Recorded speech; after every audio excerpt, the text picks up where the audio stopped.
Maraming versatile sa offering, feeling ko naman narinig na natin yung marami dito. Kaya naman tumuli-ulit ng talaga. So ngayon, by extension, yung i-share ko is related naman sa giving. Nasa ano siya, Luke 6:38. Bali yung context dito sa Luke 6, yung nangyari, naglalakad sila. Kasi ito na yung panahon na nag-share na yung Panginoon sa multitudes, diba? So yung panahon na ito, naglalakad-lakad lang sila. Tapos bigla na dinignan yung mga disciples, tapos pinangaralan nila. So in short, medyo intimate to na lesson para sa mga disciples na mismo. Yung sinabi niya sa Luke 6:38, "Given it shall be given unto you, good measure pressed down and shaken together and running over, shall men give into your bosom. For with the same measure that you meet, without it shall be measured to you again." Medyo similar kasi para sa akin yung view ko sa tithes and offering, sa view ko sa giving. Kasi yung nangyayari lang naman, binibigay mo yun para naman sa Panginoon. Nagbabalik ka lang eh. Pero pag binibigay ka naman sa ibang tao, yun yung giving. Oo. Pero nakalagay kasi dito na give and it shall be given unto you. So magbigay ka at ibabalik din yun sa'yo. Tapos nakalagay, nakaspecify din dito sa may baba na with the same measure that we meet, withal, it shall be measured to you again. So kung paano mo siya binigay, kung gaano karami mo siya binigay, kung paano mo measure yun para sa'yo, ganoon din yung babalik sa'yo. So kung i-reflect natin ito sa buhay ng mga tao, kung sa buhay ni Papa kunwari, tuwing binibigay niya yung oras niya sa simbahan, tuwing binibigay niya yung meron niya sa simbahan, sobra-sobre. Kasi binibigay niya na yung kaya niya ibigay, lahat talaga. So yung katumbas naman nun, yung pabor na binigay ng Panginoon sa kanya, ganoon din. Tulad ng mga last na moments nga ni Papa, diba? Kasi malungkot na naman isipin na namatay siya kasi parang isipin mo na parang ano ba yan, hindi siya niligtas ng Panginoon. Pero pag tinignan mo kung paano yung circumstances na nakapalibot doon, inalagaan siya ng sobre. Amen. Inalagaan siya ng mga doktor. Bumilis yung mga proseso namin. Hindi kami napagod masyado. Like yung mga papeles sila na yung nagmamanage. Kasi yun yung sinabi dito eh. Na given it shall be given unto you, good measure, pressed down and shaken together, and running over shall men give it to your bosom. Kasi minsan, yung blessing na binibigay ng Panginoon, hindi naman galing sa kamay na literal eh. Wala namang sobrang laking kamay na bababa galing sa langit kasi ibibigay, susubo sa yung blessing. May kita mo yung blessing minsan sa kung paano ka itrato ng ibang tao. Amen. So paano ba kami tinatrato ng mga tao? Maganda eh. Nung lamay ni Papa, diba, sobrang daming pumuntang tao kasi ganoon na yung pagbalik nung lahat ng hinasik ni Papa. Amen. Sunod nga yung mga mention natin ng gantong lessons, diba? Kasi kay Mama, nabanggit niya yung paghasik ng bread. Tapos ngayon naman, nabanggit ni Mama na yung efforts mo hindi nasayang. Amen. Well, ngayon naman, binabanggit ko na yung effort mo, kahit sa kapwa mo tao, hindi nasasayang. Amen. Kasi nakalagay din sa Bible na minsan, sinabi niya na, nung pumunta ako, din ako tinulungan. Nung humingi ako ng mainam, din ako binigyan. Kasi minsan, yung blessing na binibigyan sa ibang tao, nagre-reflect yun sa puso ng Panginoon eh. Amen! Nararamdaman niya kung ano yung pangailangan ng iba, tapos nakikita niya kung ano yung binibigay mo para sa kanila. So kung binigay mo yun sa puso mo na may galit, babalik din yun sa'yo. Nang sisiklik-lik at umaapaw. Na sa susunod na maumutang ka, mumurahin ka rin. Anong mali dun? Wala naman, di ba? Kasi nakalagay naman sa Bible na ibabalik lang siya sa'yo.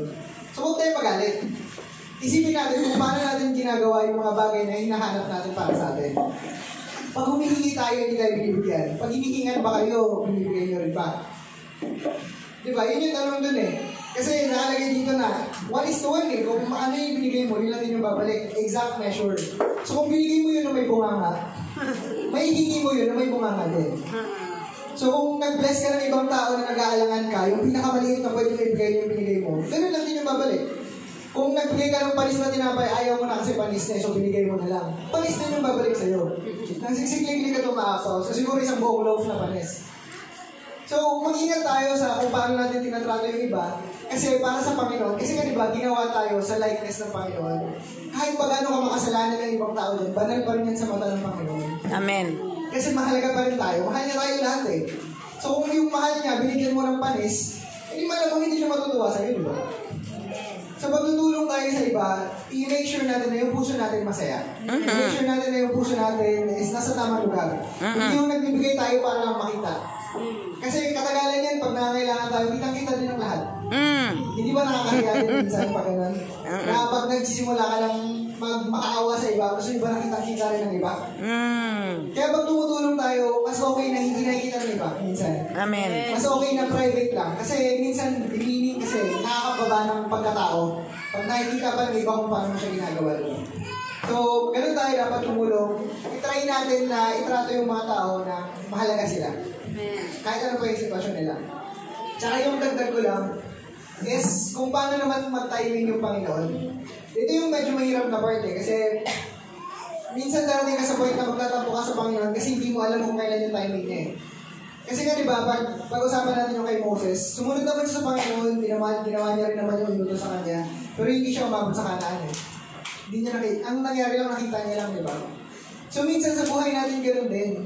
Minsan lahat ng pagpapagal natin ngayon, lahat ng pagtulong natin, lahat ng pagsunod natin sa Panginoon, minsan hindi siya diretso sa buhay natin eh. Minsan andun siya sa mga anak natin. Minsan andun siya sa mga pamilya natin. Minsan sa mga susunod pa pala ng taon. Huwag tayo magmadali. Kasi yung timing ng Panginoon yung tama. Kasi kung yung timing natin yung tama, hindi sana tayo yung Panginoon. Diba? Like, yung sa kay Papa rin mismo, sobrang dami niyang pagpapagal pa. Nahirapan siya. Yung mga kwento na alam nyo, yun din yung kwento sa amin sa bahay kasi mahilig din siya magkwento. Na dinadala nga daw nila yung speaker, dala-dala nila yung ganto, gabi-gabi naglalakad pa sila. Pero hindi niya man naabutan ng buo yung blessing ng pagbalik. Pero nakita niya na nagsisimula na sa buhay namin. Amen, amen. Parang sa buhay nga lang din ni Moses, di ba? Like, na huwag nating limitahan kung paano ibabalik ng Panginoon yung pagpapala sa atin. Amen. Kasi kung yung tingin natin, ganito lang yung Panginoon, ito lang yung dapat nang gawin, wala na, aliit na ng Panginoon mo. Kasi ikaw na yung nag-uutos eh.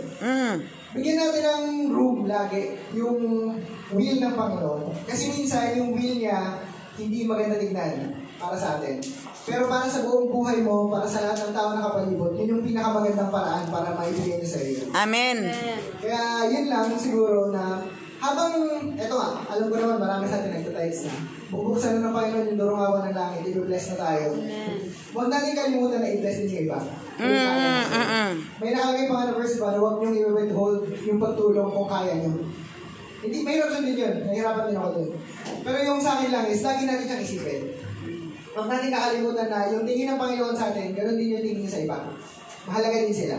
Mahalaga din sila sa Panginoon kahit may mali din sila. Kasi tayo may mali din eh. Tapos minahal niya pa rin tayo, di ba? So, yun lang, na huwag natin limitahan kung paano natin hahanapin yung blessing sa buhay natin. Kasi yun pala yung nakalimutan ko sabihin. Sa buhay ni Moses, parang hindi niya nga naabot yung dulo, no? Pero nahati niya yung dagat. Kasama siyang boulder. Na lagi siyang may tubig. Nagkaroon ng mana. Lagi siyang may pagkain. Nagkaroon ng shade tuwing umaga. Yung Panginoon hindi nawala sa buhay niya. Hindi niya lang nakita yung pinaka-blessing na hinahanap niya. Pero yung blessing ng Panginoon, sobra-sobra na. For 14 years, kasama niya yung Panginoon, never silang iniwan. Laging may tubig, laging may ganito. Yung presence ng Panginoon, laging andyan. Kitang-kita niya eh, andyan eh. Gumugulong kasama siya eh. Tapos nakikita niyo yung clouds, never nawala. Lagi siyang may shade, never siya nakikita eh. So, ganun yung blessing minsan ng Panginoon. Minsan lagi siyang andyan. Pero minsan sa maliliit na paraan eh. Na parang lagi kang busog. Hindi ka nagugutuman. Konti lang yung pera, pero never ka nagkulang. Lahat na babayaran mo. So, somehow nababayaran mo lahat. Never ka nangailangan ng sobra. Never ka nagkasakit. Ngayon natin man-realize yung sobrang value ng sakit, diba? Kasi parang sobrang tagal na walang may sakit eh. Tapos ngayon bigla nagkasakit si Papa. Tapos parang, sunod-sunod. Yun yung blessing ng Panginoon minsan. Mahirap siyang makita. Pag nakafocus ka lang sa kung ano yung pinipray mo. Pero yung nakapalibot pala sa buhay mo, sobrang dami ng blessing. Same sa kay Moses. So, huwag natin kakalimutan yun. Minsan lagi siyang andyan. Minsan siya yung bato. Minsan siya yung tubig. Minsan siya yung mana na lagi nagpapakain sa atin. Minsan siya yung shade. Kaya hindi tayo nahihirapan. Hindi tayo nagpapagal bawat araw. Amen. Minsan hindi natin nakikita yung Kanaan. Pero maniwala tayo dahil sunod ng sinabi niya sa salita niya na yung mga pangako niya, never mawala yun. Bawat tundok, bawat kuwit, matutupad din lahat. Baka hindi ngayon. Baka bukas. Baka susunod na taon. Baka sa mga anak pa natin.